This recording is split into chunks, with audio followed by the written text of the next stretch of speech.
Good morning. Continuing the theme of our father Abraham. Ibrahim, as the Bnei Ishmael, Bnei Keturah, known as the people of Arab, call him. Abraham was not just a kind and sweet man. Abraham was a strong and tough leader.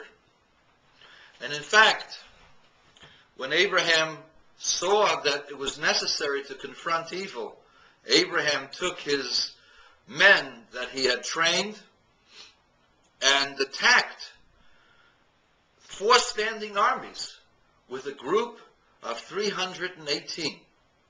He was probably outnumbered 5 or 6 to 1, and yet that did not deter him from pursuing what was necessary.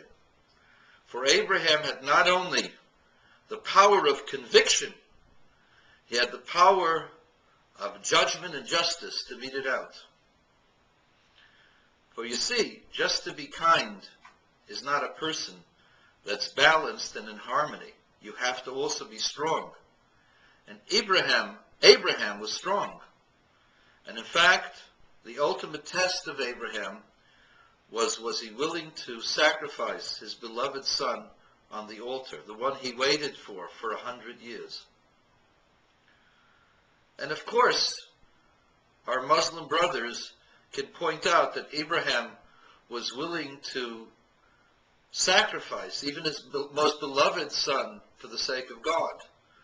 So therefore, one must be ready to do all that is necessary for the sake of God.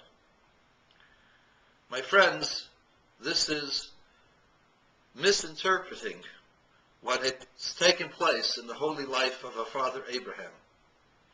For you see, Abraham only waged war when it was absolutely necessary. Wherever he could, Abraham made peace, even though he had greater power than others.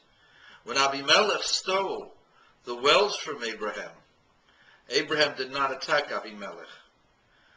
Even though Abraham had taken out 4 kings, not just one, Abraham knew that the way of God and the way of the Torah is through discussion and friendship.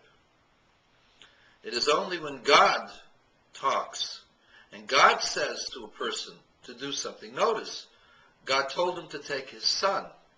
He never took someone else's son as a sacrifice. He never thought of destroying another person. The only reason why he took on the 4 kings is because they had done such violence inappropriately to his neighbors and also had taken captive his nephew Lot. And so, my friends, if you wish to look into our father Abraham, Abraham was not afraid of anything. Abraham was a man of great courage and great wisdom. He taught the Egyptians astronomy. He was a man with great philosophies and scientific insight. And he transformed the thought process of the world. In fact, even the Indians, the people of Hodu, claim that the Brahmin sect comes from Abraham, our father. Abraham taught all places in the world that there is only one God, and did so with kindness and compassion. And only when forced to did he ever use force. And the single event where Abraham is ready to take another person's life is with his own child, and only because God has come and talked to him. And some people may say, God has come to me and told me what to do, and said we have to go ahead and kill these people.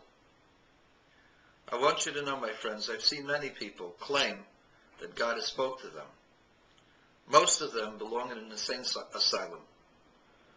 Today, there are no prophets, except the very, very few who keep silent, because open prophecy from the days of the destruction of the Jewish temple has been shut. There are people who are inspired by God and may be inspired to do great things.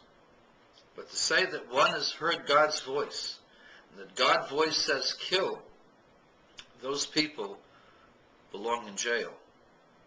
For God is love and God is compassion.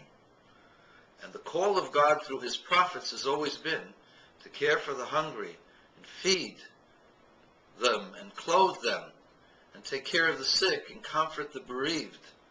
That is the God of Abraham. The God of Abraham is not the God of the sword. The God of Abraham is the God of the book, the God of kindness, the God of all.